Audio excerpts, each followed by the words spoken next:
Speaking of dropping the cow, Bobby Lashley has won the championship. Did you hear about this? You read about this? I did. I saw a clip and I read about this.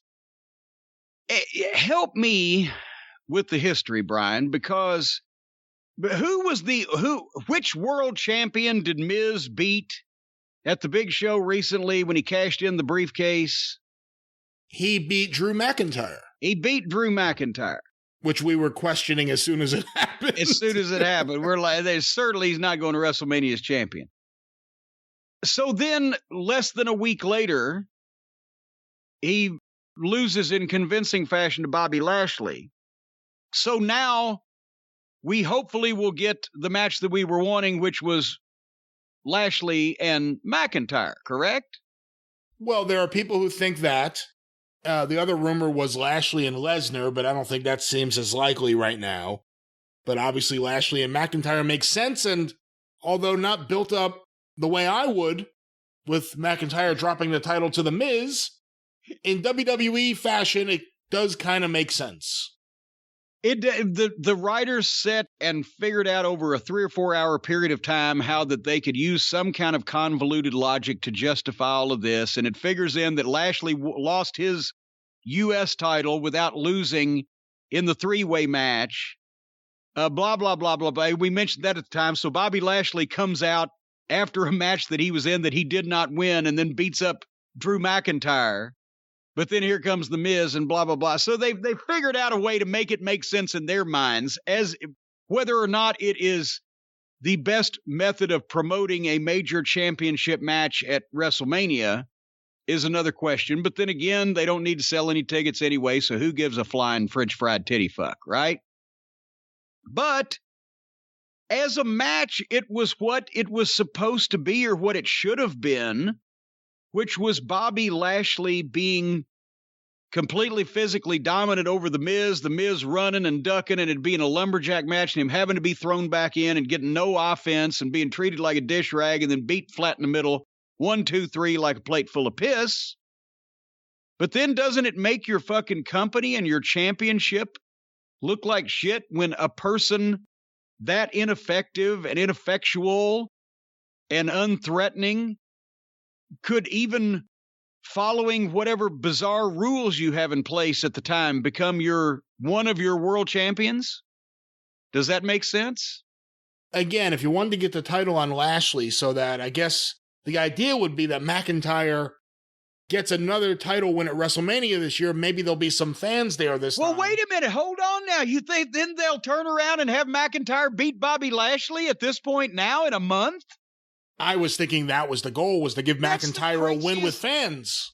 Oh, for Christ's sake. Well, that'd be even worse than what they've done so far.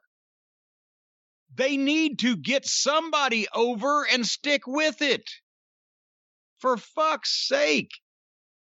Look at Bobby Lashley. You can believe him. Who was their previous box office champion when they actually had a box office? Brock Lesnar, because you could believe him.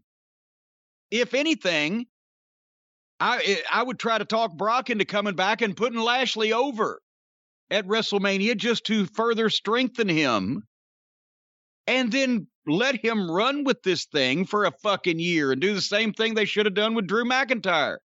He beats Brock Lesnar, and then he's got beat, he's lost the title at least twice that I've seen. It hadn't even been a year since he beat Brock Lesnar. So why don't we just admit that we fucked up again, spend a year rehabilitating poor Drew, and run with what you've got right now and bring Brock in and have him put fucking Lashley over, and then let Lashley knock over a series of guys to get over and establish himself as a champion, not one of the champions, one of the champions. If you were going to have a match between Bobby Lashley and The Miz, that's the kind of match they should have. But for it to be the way that Bobby Lashley wins the WWE Championship, or one of them, is just... Can you imagine if it went from Pat O'Connor to Buddy Rogers to Lou Thez to Gene Kiniski to George South to Dory Funk Jr. What the? Lashley didn't beat anybody to win it. He didn't have a triumphant. I know he's a heel, so that might get him heat. But you've still, if you're going to put your belt on somebody, you've got to fucking make them credible. And this was the least effective way of making somebody physically credible, to just beat up The Miz.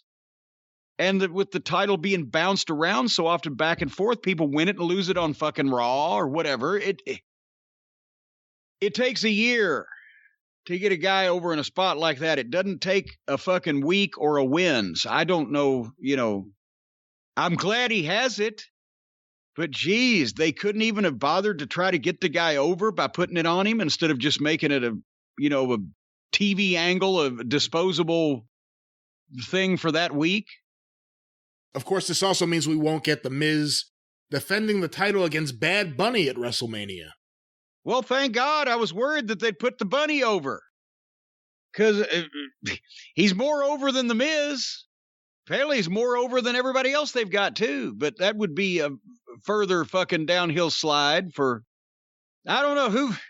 I guess Bugs Bunny is more popular in today's world than David Arquette was in his. So WCW would still have the ignominious advantage. See, that's one of the things about David Arquette. David Arquette wasn't, he's not George Clooney. And I'm not defending the idea of putting the title on George Clooney or a Brad Pitt or one of the major stars.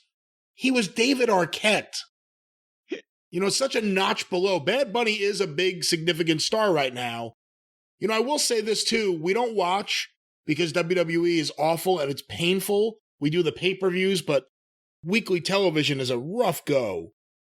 But a lot of people who get in touch with us rave about the Hurt Business. MVP is the, manager. Now he is a cane. I think because he's actually injured. I don't know if he needs the cane or not. But also Shelton Benjamin, Cedric Alexander, and Lashley. Everyone says they're one of the best things in wrestling. Well, every time we see them, they look good. They're doing serious shit. They're not jacking around. They're not, just interchangeable gymnasts.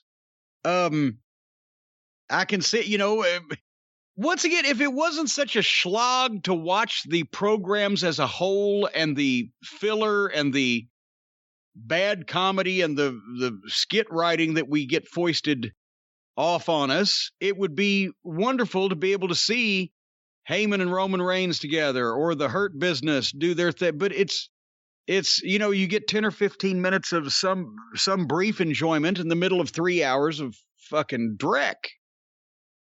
I don't know.